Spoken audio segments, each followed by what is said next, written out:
Good afternoon. Welcome to another PSD tour. It's been a very long time, and I'm gonna showcase my colored work from a McFarlane character called Scorch, drawn by Keane, and how I got this image right here. And it's been a long time. And the funny thing about this character is that this character was supposed to have a speed color, but I got lazy, and also I think the space of my computer is so small.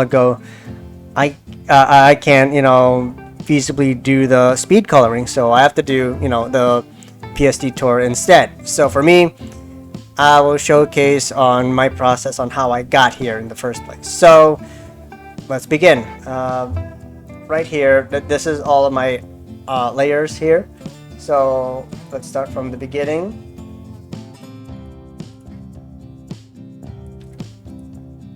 Doing this as well. So yeah, I have to flatten this piece, and before that I have to remove this. I tend to copy the blue layer and then make that as my basic mask, so that it's far more easier to do the whole process.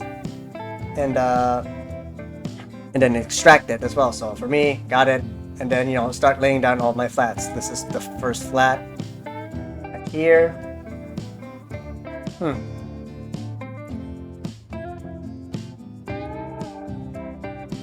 Oh, okay. Sorry about that. First flat over here. I think I missed a layer ago. Why is this thing so a little bit brownish? So right here, but also I start duplicating it, and then but also separating the main character as well as to the chains as well. And the chains were by far the most hardest, because it is one of the most tedious of the flattening process, because this is individually I have to box it in, erase certain parts of it, and inspect it if there is any wandering pixels that you have to look forth to. So for me, the flattening process was at least 1 to 2 hours, or 2.5 hours at least. So for me, that was the most longest process I've ever done. So after that, proper flats here, I look up to the reference and the internet just to get it right, then duplicating it again to render it properly. And I actually didn't go for the standard. What I do is that I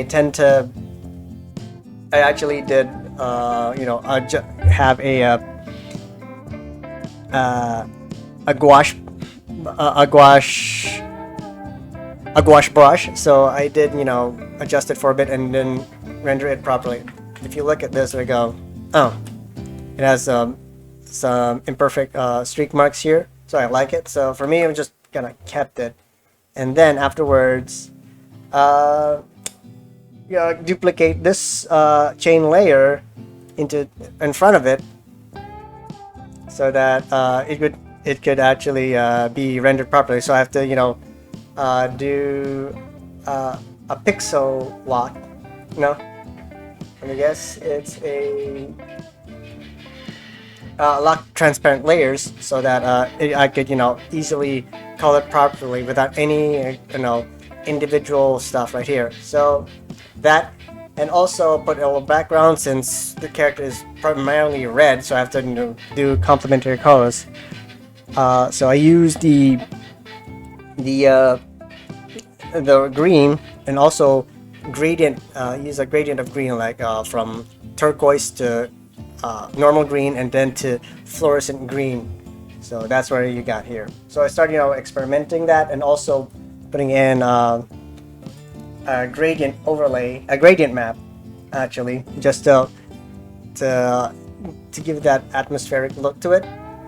After that, I just remove this, and extract the blue line art to this to make it work. And then yeah, I've got right here, this is my color holds for the piece.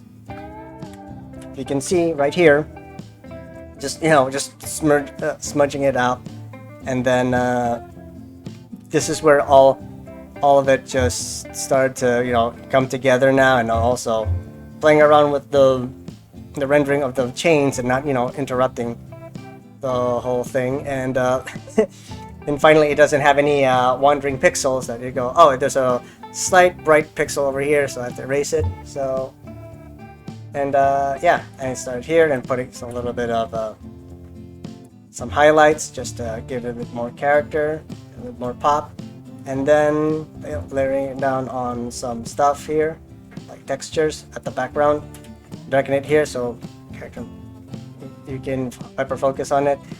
Another sets of textures. This one is for a grain. If you look at it properly, you can see it right here. And then, you know, since the eyes right over here, so I started, you know, start to render it.